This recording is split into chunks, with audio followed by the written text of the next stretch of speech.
बिस्मिल्लाहिर्रहमानिर्रहीम। Hello everyone, अस्सलाम वालेकुम। I am Mohammad Ijaz. आज की इस वीडियो के अंदर हम ये देखेंगे कि ASP.NET 1.0 जो 2002 के अंदर रिलीज़ हुई थी, वहाँ से लेकर ASP.NET कोर जो 2023 के अंदर नवंबर के अंदर रिलीज़ हुई है, यहाँ तक का सफ़र जो माइक्रोसॉफ्ट वाले ने तय किया है, उसके डिफरेंट मरहले और उनके अंदर क्या क्या काम करते रहे हैं, कौन कौन सा फ्रेमवर्क उनने कब कब लॉन्च किया और उन फ्रेमवर्क्स के अंदर उनने क्या माइलस्टोन्स अचीव किए। तो सबसे पहले माइक्रोसॉफ्ट वाले ने जो .NET फ्रेमवर्क 1.0 लॉन्च किया था, ये फरवरी 2022 के अंदर लॉन्च किया था, जिसके अंदर कॉमन लैंग्वेज रन टाइम उन्होंने दिया था। कॉमन लैंग्वेज रन टाइम का मतलब ये है कि जो आपकी एप्लीकेशंस हैं उनको डिबग करना और उनको एग्जीक्यूट करना और एग्जीक्यूट करवा के उसका जो इंटरमीडिएट कोड है वो जनरेट करवाना, ये कॉमन लैंग्वेज रन टाइम उसके अंदर इंक्लूडेड था। इसी तरह BCL है, बेस क्लास लाइब्रेरीज़, जिस तरह थाउजेंड्स ऑफ क्लास लाइब्रेरीज़ उनने दे दी थी, थाउजेंड्स ऑफ क्लासेस बिल्ड करके दे दी थी कि आप इन क्लासेस को यूज़ करके अपनी मर्ज़ी का काम कर सकते हैं। Visual Studio .NET भी उन्होंने साथ दिया था ताकि इसको IDE को यूज़ करके आप इसके अंदर जो है वो .NET फ्रेमवर्क 1.0 को यूज़ कर सके। इसी के साथ ASP.NET 1.0 रिलीज़ हुई थी, यानी कि ASP.NET 1.0 was also part of .NET framework 1.0, और उसके अंदर जो है वो विंडोज़ जो आपके वेब फॉर्म्स थे, वेब फॉर्म्स के अंदर आप जो है वो अपनी वेब एप्लीकेशंस को डेवलप कर सकते थे। उसके बाद माइक्रोसॉफ्ट ने नेक्स्ट जो वर्जन लॉन्च किया वो .NET फ्रेमवर्क 2.0 था। ये 2006 के अंदर लॉन्च किया था। इसके साथ Visual Studio 2005 आया था।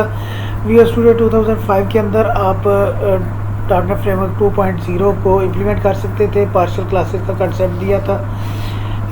इसी तरह विन फॉर्म्स यानी कि विंडोज़ फॉर्म जो है ना वो यूज़ कर सकते थे। ASP.NET के वेब फॉर्म्स तो 1.0 के साथ ही आ गए थे, लेकिन विंडोज़ फॉर्म की सपोर्ट जो है ये 2.0 के साथ आई थी। इसके अलावा एनोनिमस मेथड्स का कंसेप्ट आया था कि बगैर नाम के आप मेथड्स लिख सकते हैं। उसके अलावा मास्टर पेजेस, कंटेंट पेजेस का concept, grid view controls, details view controls, ये चंद कंट्रोल्स और इस तरह जो चीज़ें जो कुछ मज़ीद जो है वो सिक्योर करके उन्होंने लॉन्च कर दी थी फ्रेमवर्क 2.0 के साथ। उसके साथ फ्रेमवर्क जो .NET फ्रेमवर्क 3.0 आया, ये 2006 के अंदर ही आया, लेकिन वो जो 2.0 था वो जनवरी में आया था और 3.0 जो है वो नवंबर के अंदर आया। इसके अंदर चूँकि विंडोज़ फॉर्म की फैसिलिटी उन्होंने प्रोवाइड कर दी थी .NET फ्रेमवर्क 2.0 के साथ, लेकिन वो विंडोज़ फ्रेमवर्क के अंदर जो है वो विन फॉर्म्स जो है ना वो ज़ाहिर है वो स्केलेबल नहीं थे, डिफरेंट डिवाइसेस के ऊपर एक जैसे वो प्रेजेंट नहीं कर पा रहे थे अपने आप को। तो इस वजह से माइक्रोसॉफ्ट वाले ने विंडोज़ प्रेजेंटेशन फाउंडेशन एक फ्रेमवर्क दिया जिसके ज़रिए आप बहुत इंटरेक्टिव किस्म के विंडोज़ फॉर्म बना सकते थे जो कि रिस्पॉन्सिव थे according to different devices width and height. Windows Communication Foundation भी उसी के साथ इंट्रोड्यूस किया गया कि विंडोज़ कम्युनिकेशन फाउंडेशन के थ्रू डिफरेंट जो आपकी एप्लीकेशंस हैं वो इंटरेक्ट कर सकती थी आपकी वेब एप्लीकेशन के साथ। इसी तरह विंडोज़ वर्कफ्लो फाउंडेशन के डिफरेंट जो लोग काम कर रहे हैं उनके वर्कफ्लो को मॉनिटर करने के लिए विंडोज़ वर्कफ्लो फाउंडेशन भी इंट्रोड्यूस किया गया .NET फ्रेमवर्क 3.0 के साथ। फिर 3.5 आ गया 2007 के अंदर। Visual Studio 2008 जो है वो लॉन्च किया गया। उसके अंदर 3.5 जो .NET फ्रेमवर्क है उसको इम्प्लीमेंट किया जा सकता था। एक्सटेंशन मेथड्स का कंसेप्ट आया, लैंग्वेज इंटीग्रेटेड क्यूरी का कंसेप्ट आया, एंटिटी फ्रेमवर्क आया कि डिफरेंट जिस तरह वो आप कोड से डेटाबेस की टेबल्स बना सकते हैं, डेटाबेस टेबल्स से आप अपना कोड जनरेट कर सकते हैं, मॉडल बना के आप उससे कोड जनरेट कर सकते हैं डेटाबेस के। ये एक सारा कंसेप्ट जो है ये .NET फ्रेमवर्क 3.5 के साथ आया था।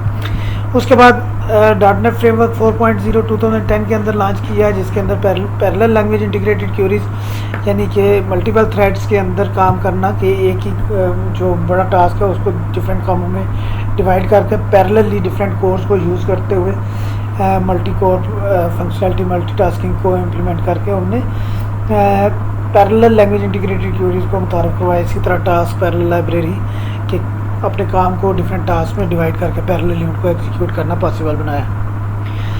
.NET फ्रेमवर्क 4.5 2012 के अंदर लॉन्च हुआ, जिसके अंदर यूनिवर्सल विंडोज़ प्लेटफॉर्म एप्लीकेशंस का कंसेप्ट इन्होंने दिया कि एक ही एप्लीकेशन जो है वो आपके डेस्कटॉप के ऊपर भी चल सके, वही आपकी एप्लीकेशन जो है वो टैबलेट्स के अंदर चल सके, वही आपकी एप्लीकेशन मोबाइल फ़ोन्स के अंदर चल सके जिनके अंदर विंडोज़ ऑपरेटिंग सिस्टम इंस्टॉल है। तो ये 4.5 के अंदर .NET फ्रेमवर्क 4.5 के अंदर ये कंसेप्ट इंट्रोड्यूस किया गया और इस तरह से डेवलपर्स को फैसिलिटेट किया गया कि एक ही एप्लीकेशन बना के वो मल्टीपल फ्रेमवर्क्स मल्टीपल प्लेटफॉर्म्स के ऊपर उसको रन कर सकते थे। फिर .NET फ्रेमवर्क 4.6 आया तो विजुअल स्टूडियो 2015 उसके साथ इंट्रोड्यूस किया गया और first operating system first open source software package जो है वो इसकी फैसिलिटी दी गई कि आप अपनी एप्लीकेशन के अंदर ओपन सोर्स सॉफ्टवेयर पैकेजेस को इस्तेमाल कर सकते हैं। न्यूगेट पैकेज मैनेजर्स को इंट्रोड्यूस किया गया, उसके ज़रिए जो है वो डिफरेंट पैकेजेस को इंपोर्ट करके आप उसके अंदर इस्तेमाल कर सकते थे। HTTP2 जिस तरह HTTP1 जो है वो टेक्सुअल प्रोटोकॉल था, टेक्स्ट को लेके जा रहा था और उसके ज़रिए ही रिस्पांस आ रहा था, रिक्वेस्ट जा रही थी, रिस्पांस आ रहा था। तो HTTP2 को मुतारफ़ करवाया गया 4.6 फ्रेमवर्क के साथ। HTTP2 के अंदर जो है वो बाइनरी प्रोटोकॉल था, तो इसके अंदर ज़्यादा सिक्योर वे में वो जो आपका डाटा है वो ट्रांसफ़र करना पॉसिबल बनाया गया। फिर .NET फ्रेमवर्क 4.7 आया 2017 के अंदर, विजुअल स्टूडियो 2017 के अंदर इसको इम्प्लीमेंट किया गया। ट्रांसपोर्ट लेयर सिक्योरिटी यानी कि आपके एप्लीकेशंस को मज़ीद फर्दर सिक्योर किया गया, इनके इंक्रिप्शन वगैरह को इम्प्लीमेंट किया गया। उसके अलावा .NET 4.8 जो लास्ट वर्जन था .NET फ्रेमवर्क का वो 4.8 था जो 2019 के अंदर जिसको लॉन्च किया गया। उसके अंदर जो जस्ट इन टाइम कंपाइलर है उसको इम्प्रूव किया गया। जस्ट इन टाइम कंपाइलर का मतलब ये होता है कि जो फ्रेमवर्क 1.0 के साथ कॉमन लैंग्वेज रन टाइम जो है वो लॉन्च किया गया था। कॉमन लैंग्वेज रन टाइम का मतलब ये है कि आपकी एप्लीकेशंस को किस तरह से रन करना है, आपकी एप्लीकेशन का जो सोर्स कोड है उसको इंटरमीडिएट कोड में किस तरह से ट्रांसलेट करना है, और वो इंटरमीडिएट कोड जो है वो एग्जीक्यूटेबल कोड था, डिफरेंट प्लेटफॉर्म इंडिपेंडेंट कोड होता था जो कि डिफरेंट प्लेटफॉर्म्स के ऊपर आप उसको एग्जीक्यूट कर सकते थे। लेकिन उसके बाद जस्ट इन टाइम कंपाइलर का कंसेप्ट है। जस्ट इन टाइम कंपाइलर उस इंटरमीडिएट कोड को आगे नेटिव कोड के अंदर ट्रांसलेट कर देता था, जिसकी वजह से आपके एप्लीकेशंस की परफॉर्मेंस बहुत इम्प्रूव हो गई थी। अब आते हैं ये जितने भी यहाँ तक जो 4.8 तक, जिस तरह मैं कह रहा था कि ये लास्ट वर्जन था .NET फ्रेमवर्क का, ये सारे के सारे प्लेटफॉर्म डिपेंडेंट फ्रेमवर्क वर्जन्स थे। यानी कि ये सारे के सारे जो फ्रेमवर्क्स थे ये विंडोज़ डिपेंडेंट थे। विंडोज़ ऑपरेटिंग सिस्टम के ऊपर ही आप इनको इंस्टॉल कर सकते थे और विंडोज़ ऑपरेटिंग सिस्टम के ऊपर ही आप इनकी एप्लीकेशंस को, इन फ्रेमवर्क्स को यूज़ करके एप्लीकेशंस डेवलप कर सकते थे। उसके बाद दुनिया ज़ाहिर है वो ओपन सोर्स और क्रॉस प्लेटफॉर्म की तरफ जो है वो बहुत ज़्यादा मुतवज्जे थी और उसके अंदर बहुत ज़्यादा काम हो रहा था। तो माइक्रोसॉफ्ट वाले ने भी इस ज़रूरत को महसूस करते हुए 2016 के अंदर .NET Core 1.0 के नाम से एक नया फ्रेमवर्क लॉन्च किया। नया फ्रेमवर्क जो है इसका मतलब ये है कि उन्होंने टोटली नए सिरे से उसको रीराइट किया, सारे के सारे फ्रेमवर्क को, सारी क्लासेस को रीराइट किया। वो इस चीज़ को मद्देनज़र रखते हुए कि हमने अपनी जो अब एप्लीकेशंस बनानी है वो ओपन सोर्स बनानी है और क्रॉस प्लेटफॉर्म एप्लीकेशंस बनानी है, तो वो सारे का सारा फ्रेमवर्क रीराइट करके 1.0 .NET Core के नाम से उन्होंने 2016 के अंदर लॉन्च कर दिया। और इसी वर्जन के साथ ही ASP.NET Core 1.0 भी लॉन्च की गई। अब इसके अंदर जो है ना वो ये जो फ्रेमवर्क है ये ज़ाहिर है जिस तरह मैं आपको पहले बता चुका हूँ कि क्रॉस प्लेटफॉर्म भी है, यानी कि इसके अंदर आप लिनक्स के ऊपर भी एप्लीकेशंस को डेवलप कर सकते हैं, मैक OS के ऊपर भी डेवलप कर सकते हैं, विंडोज़ के ऊपर भी एप्लीकेशंस को डेवलप कर सकते हैं। तो ये क्रॉस प्लेटफॉर्म था, मॉड्यूलर अप्रोच थी। मॉड्यूलर अप्रोच उसके साथ साथ जो है वो ज़ाहिर है जितनी भी वो परफॉर्मेंस थी उसको भी इंक्रीज़ किया गया था। 2.0 2017 के अंदर आया, 3.0 2019 के अंदर आया, फिर दिसंबर 2019 के अंदर 3.1 भी लॉन्च कर दिया गया। अब ये जो है ना 3.1 डॉट नेट कोर 3.1 तक, यानी कि पहले डॉट नेट फ्रेमवर्क चलता रहा 4.8 तक, 2019 तक उसको चलाया। तो माइक्रोसॉफ्ट वर्ड ने उसके पैरेलल ही डॉट नेट कोर 2016 के अंदर लॉन्च किया और 2019 तक इसके ये 4 वर्जन जो है उन्होंने दे दिए। लेकिन उसके बाद डॉट नेट कोर की बजाय उन्होंने डॉट नेट 5.0 लॉन्च किया। डॉट नेट 5.0 अब ये ना तो डॉट नेट फ्रेमवर्क था, बल्कि यह ज़रा उन्होंने रीराइट करके डॉट नेट कोर बना दिया था। लेकिन डॉट नेट कोर और डॉट नेट फ्रेमवर्क जो है उसको मिक्स करके उन्होंने दोनों की जो क्वालिटीज़ हैं उनको इकट्ठा करके मर्ज करके डॉट नेट 5.0 लॉन्च किया। फिर 2020 के अंदर नवंबर के अंदर डॉट नेट 6.0 लॉन्च किया। 2021 के अंदर डॉट नेट 7, 2022 के अंदर डॉट नेट 8.0, नवंबर 2023 के अंदर। तो अगर आप इस पैटर्न को देखें तो हर साल नवंबर के अंदर जब से डॉट नेट आया है, यानी कि अब वो डॉट नेट फ्रेमवर्क नहीं, ना ही डॉट नेट कोर है, बल्कि डॉट नेट टेक्नोलॉजीज़ जो है उन्होंने इसको 5.0, 6.0, 7.0 एंड 8.0 हर साल नवंबर के अंदर वो नया वर्जन लॉन्च करते हैं। तो इस हिसाब से अगर देखा जाए तो डॉट नेट 9.0 नवंबर 2024 के अंदर एक्सपेक्टेड है। अब ये जो जितने इसके डॉट नेट 5.0 है हो गया, 7 हो गया, ये जो ऑड वर्जन्स हैं, इन ऑड वर्जन्स की शॉर्ट टर्म सपोर्ट जो है मौजूद है। शॉर्ट टर्म सपोर्ट का मतलब ये कि 18 मंथ्स की सपोर्ट मौजूद है। माइक्रोसॉफ्ट जो है वो 18 मंथ्स इसके ऊपर वो जो है वो सर्व करता है। फॉर एग्जांपल अगर नवंबर 2020 के अंदर डॉट नेट 5.0 उन्होंने लॉन्च किया तो इसके 18 मंथ्स यानी कि 1.5 साल तकरीबन 2022 के अंदर 2022 के मई तक जो है वो इसकी सपोर्ट थी। लेकिन 6.0 जो है ये चूँकि इवन वर्जन है तो इवन वर्जन्स की वो लॉन्ग टर्म सपोर्ट दे रहे हैं। लॉन्ग टर्म सपोर्ट का मतलब ये है कि 3 साल, यानी कि नवंबर 2023 तक जो है, नवंबर 2024 तक 6.0 की सपोर्ट मौजूद रहेगी। इस तरह 8.0 जो है वो नवंबर 2023 के अंदर लॉन्च हुआ है, तो नवंबर 2026 तक इसकी लॉन्ग टर्म सपोर्ट जो है वो मौजूद रहेगी। अब वो फीचर्स इसके जो डॉट नेट कोर के फीचर्स जिसको आप डॉट नेट भी कहते हैं, उसके फीचर्स क्या हैं कि ये ओपन सोर्स है। ओपन सोर्स का मतलब ये है कि इसका कोड जो है वो अवेलेबल है, डेवलपर्स उस कोड को लेके दूसरे डेवलपर्स जो है वो अपनी मर्ज़ी से उस कोड के अंदर चेंजिंग्स करके फिर उसको रीडिस्ट्रीब्यूट कर सकते हैं और वो कोड जो है वो दूसरे डेवलपर्स को भी अवेलेबल करवा सकते हैं कि वो भी उसके अंदर अपनी कंट्रीब्यूशन जो है वो ऐड कर सकें।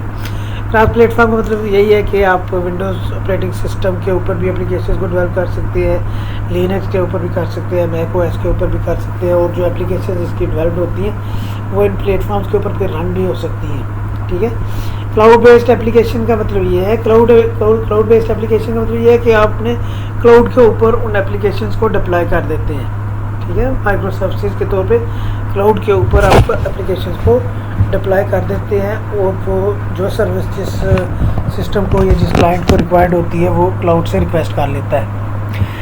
तो ज़रा ये लाइट वेट है, लाइट वेट होने की वजह से हाई इसकी परफॉर्मेंस बहुत अच्छी है। मॉड्यूलर अप्रोच है कि डेवलपर ने सारे का सारा वो फ्रेमवर्क जो है वो कॉपी करके सारे का सारा फ्रेमवर्क जो है वो उसको डिप्लॉयमेंट के अंदर देने की ज़रूरत नहीं है। जो नेसेसरी लाइब्रेरीज़ है सिर्फ उन्हीं लाइब्रेरीज़ को इंक्लूड किया जा सकता है, जिसकी वजह से एप्लीकेशन लाइट वेट होती है और उसकी परफॉर्मेंस इंक्रीज़ हो जाती है। Same code base for web application, mobile application, web APIs. अब ये जो है वेब एप्लीकेशन एंड एमवीसी और वेब एपीआईज, ये एमवीसी और वेब एपीआई का ना वो कंट्रोलर बेस्ड स्ट्रक्चर इन्होंने बना दिया है। सिमिलर स्ट्रक्चर है वेब एपीआईज को बनाने का, ASP.NET और एमवीसी को बनाने का। मोबाइल एप्लीकेशन का Xamarin की तरह का ही ये फ्रेमवर्क है, जिसकी वजह से वो सपोर्ट जो है वो क्रॉस प्लेटफॉर्म मोबाइल एप्लीकेशन में भी दी जा रही है। अगर आपने इसको यूज़ करना हो .NET कोर को, तो .NET कोर को के अंदर डेवलपमेंट करने के लिए डिफरेंट टूल्स हमारे पास मौजूद हैं, जिन टूल्स में सबसे पहले विजुअल स्टूडियो है। इस विजुअल स्टूडियो कोड के अंदर भी कर सकते हैं, ओमनी शॉप, इन सब एडिटर्स को यूज़ करके आप इसका कोड लिख सकते हैं। हम जो यूज़ करेंगे एडिटर वो विजुअल स्टूडियो होगा। विजुअल स्टूडियो का कम्युनिटी वर्जन इंस्टॉल कर लेने से हमारा ये काम हो जाएगा, यानी कि जितनी भी प्रैक्टिस हमें इस कोर्स के अंदर रिक्वायर्ड है ASP.NET कोर को लेके, वो सारी की सारी हम विजुअल स्टूडियो कम्युनिटी वर्जन के अंदर कर सकते हैं। तो विजुअल स्टूडियो कम्युनिटी वर्जन को इंस्टॉल करने के लिए विजुअल स्टूडियो .microsoft.com के ऊपर चले जाएँ और वहाँ से कम्युनिटी वर्जन को आप इंस्टॉल कर सकते हैं। ये टोटली फ्री है, ठीक है ना। फ्री विजुअल स्टूडियो को आप डाउनलोड करेंगे। डाउनलोड करके जब आपने इंस्टॉल करना है तो इस बात का ख्याल रखना है कि ASP.NET एंड वेब डेवलपमेंट ये वर्कलोड जो है वो सिलेक्टेड होना चाहिए, ताकि आप ASP.NET कोर के अंदर काम कर सकें।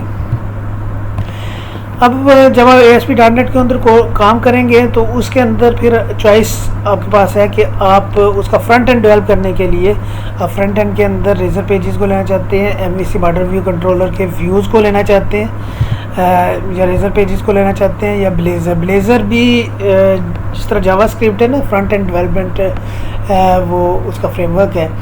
इसी तरह फ्रंट एंड को डेवलप करने के लिए C# का भी एक फ्रेमवर्क है जिसको ब्लेज़र कहते हैं। तो ब्लेज़र के थ्रू भी आप फ्रंट एंड को डेवलप कर सकते हैं।